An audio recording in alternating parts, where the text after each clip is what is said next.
anyone ever stop to figure out just how many fish there are in the sea? Well, there are more than have ever been caught anyway. Remember this for a starter. We and our neighbors and the other poor fish eat 20 billion pounds a year, $1.5 billion worth. And only a few kinds of fish are good eating. We're talking about sea fish, not the trout and the perch and the catfish. It's sure we don't eat all the fish in the sea because fish eat fish. As the old poem says, great fish on little fishes feed, and these in turn on those of lesser bulk. Now take these porpoise, the comedians of the ocean wave. No good for food. They make good leather and the finest lubricating oil used for watches and clocks. These clowns will tag along with a boat for hundreds of miles.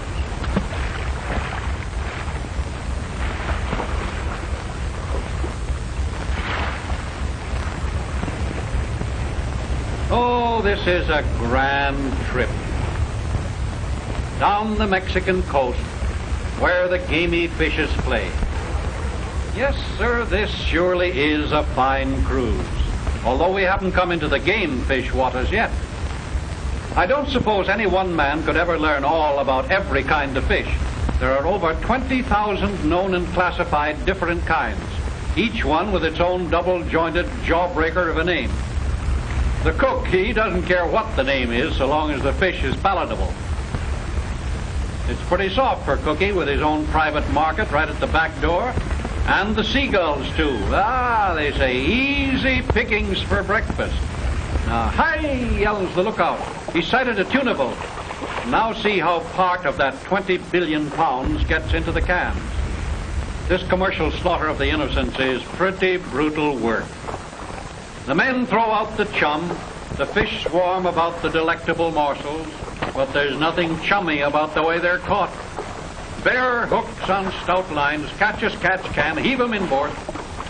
What an indignity, throwing these beauties around like so much cordwood. But now, this is where the sportsman gets into action. Catching the tuna with rod and reel is sport.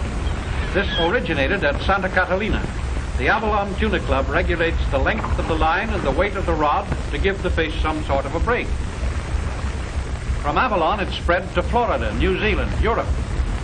No doubt about the tuna being a game fish. Anytime you get a 10-footer weighing up to 1,500 pounds on that line, you know you've got a fight on your hands. There he is, barely hooked. Now, all you've got to do is land him. Whoa, is he a fighter? I'll never give him any slack. Play him, tire him out, that's the trick of it. The song of the reel is music to the sportsman. What a game guy that fish is. Often they'll fight for hours. Once a man, an American at that, off the English coast fought a tuna for more than 24 hours. Wrists and forearms get the strain. Yes, it takes power, a quick eye. Look, what's the matter with the lookout? See that menacing fin? Shark after the hooked tuna. The shark couldn't catch him if he wasn't handicapped that way.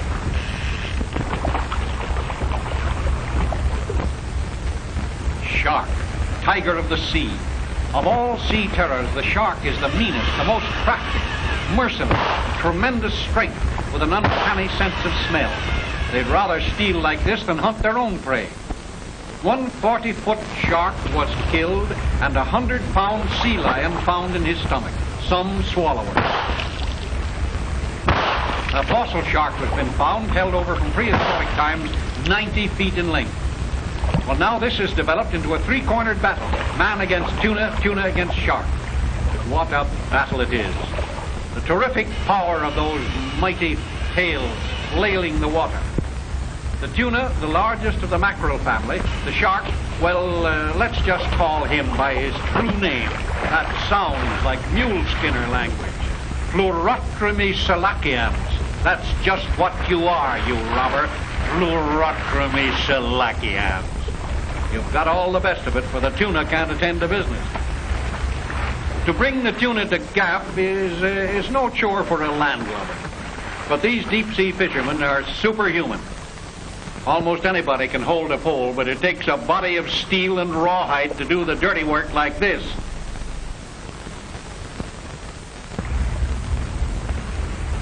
Good man, he's got him aboard. Goodness sakes alive, that shark made a pretty fair start at his lunch before he was interrupted. He must be taught a lesson, that shark, a lesson that'll last him the rest of his life. Here, take a smell of this nice pork. He took it all right, hook, line, and sinker, if any. You know that's all hooey about the shark having to turn over on his back to bite. He does sometimes if his victim is up on the surface. No, Mr. Shark, they don't waste any good line and reel on you. Just a half-inch rope and a heavy barb. They know your habit of spinning and fouling a line when you're hooked. You're no good sport who gives a fisherman a run for his money. The only thing you're good for is shark skin and glue, and maybe your liver will try out some pretty fair oil, and the China boy may make himself some shark fin soup. Ooh, what an ugly brute. Those teeth are just about the most terrible crunchers in creation. 3 sets, one inside the other, could rip the side of a rhinoceros open. You might as well give up and play dead, Mr. Shark. No? Well, maybe he doesn't fancy a boat trip. He might get seasick. Isn't that a sweet little playmate for a bathing party? Welcome aboard the lugger.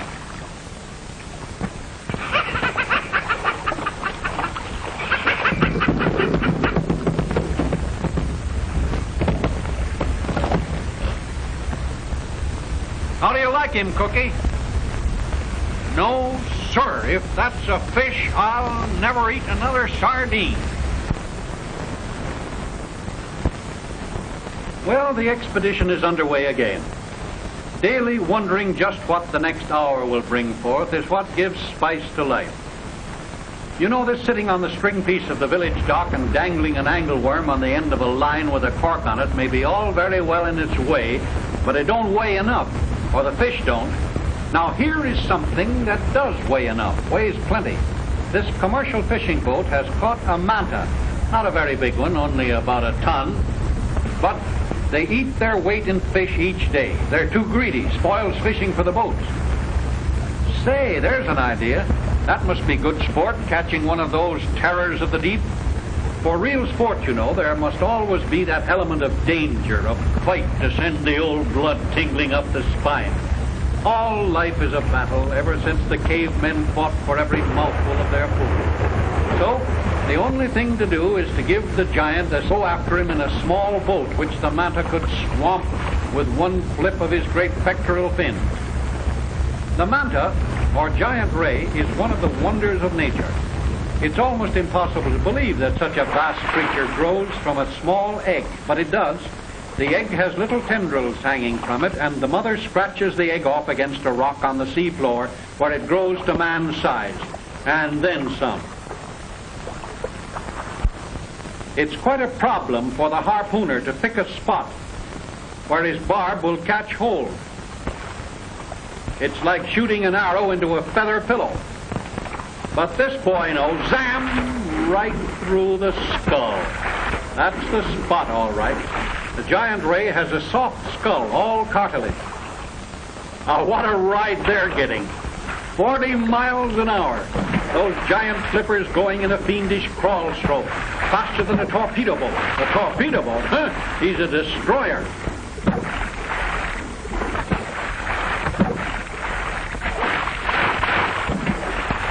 This chap is called a devilfish for good reason. Fish from hell, yes, sir. See them go. Ooh, say, one of those gigantic pectoral scuffles. The boat's upside down. That's where the element of danger comes in. If the great fins fold over on the boys, they're done for. Swim for it, fellow. Make for the ship. And it's goodbye to the ship's boat. It's on its way to Japan. Come on, man alive, put some kick into it. Oh, hey, this is over the odds. Sharks again. And if there's anything in the sea that attracts a shark, it's a man swimming. He's just got to kick to swim, and every kick is another invitation to those awful jaws to crunch a leg off. Well, thank goodness one of the boys is safe.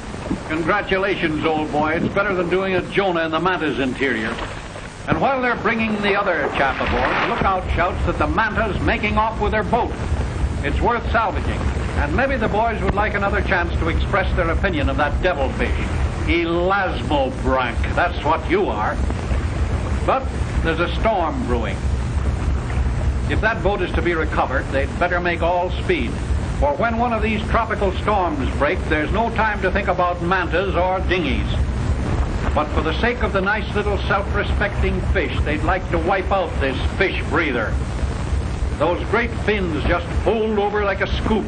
And a big fellow like this, 20 feet across and more than a ton weight, some of them even 5,000 pounds, eats his own weight in fish each day. Baby, he's like a suction dredge or a steam shovel.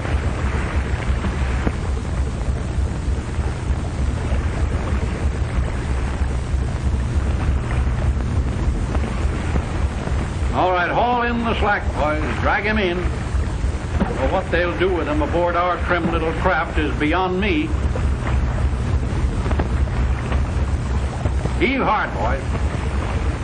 Don't let him go now.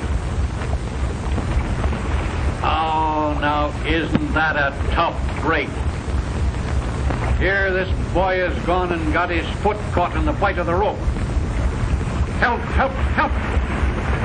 Yes, but in freeing him, the line goes for the board.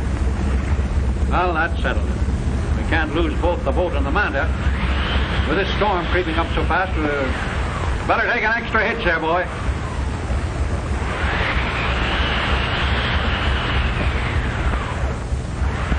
Make fast there, sailor. Stand by to cut the brute loose if the skipper gives the word. Boy, they'll be lucky to ride out this storm.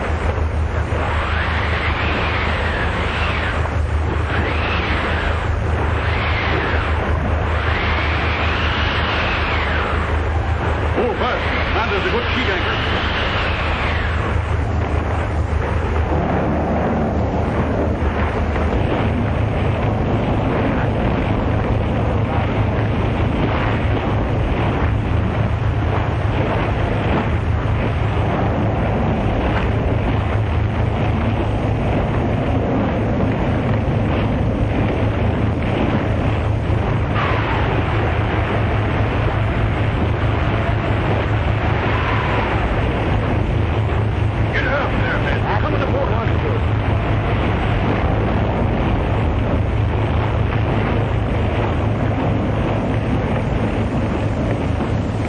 Well, no storm can last forever, but see what it did to our gallant old boat, high and dry on a little barren island. Weeks of work for all hands has salvaged about everything, washed up on the sandy beach. Next high tide will float us offshore.